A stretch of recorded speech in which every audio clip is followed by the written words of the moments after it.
In its own comfortable way, Wightwick Manor is a symbol of rebellion against the crass commercialism of the Industrial Revolution and Victorian materialism.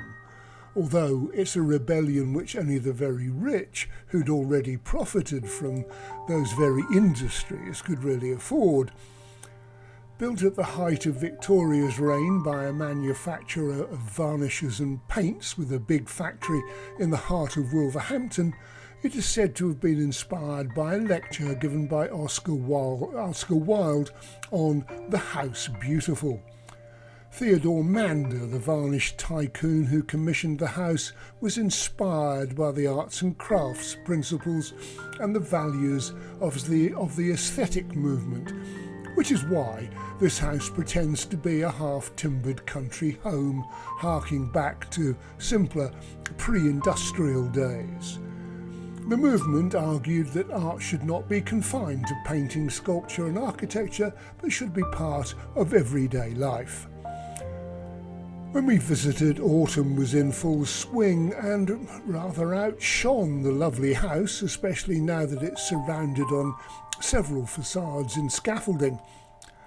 At a time when most people were housed in mean terraced streets, especially in the Black Country, only a grandee of the Victorian business community could afford to buy a big chunk of land, hire the top arts and crafts architect, Edward Old, a specialist in timber framing in the Old English style, and furnish his new home with the works of William Morris and his arts and crafts contemporaries.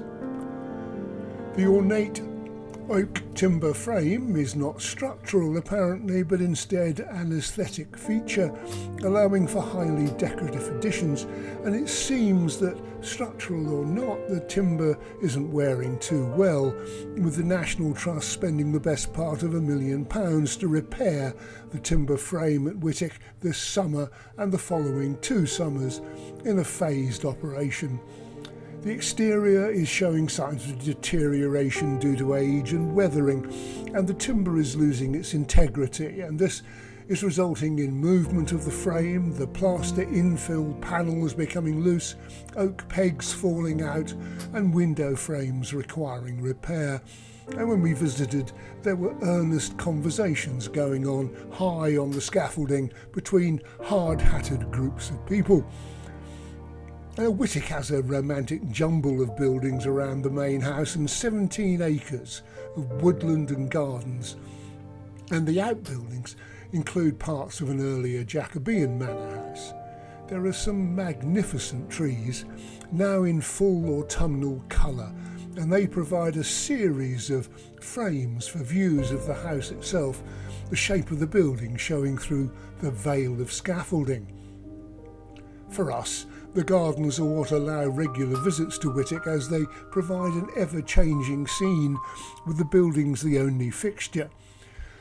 So to have these major repairs going on added another dimension, another interest, as we tried to spot which bits were in need of repair and how the repairs were being done. It may be that the National Trust are missing a trick by not doing more to explain the work to the public. Wightwick is one of those rare National Trust properties that doesn't fall into the usual stately home category. It was a family home of a very rich man, but not an aristocrat.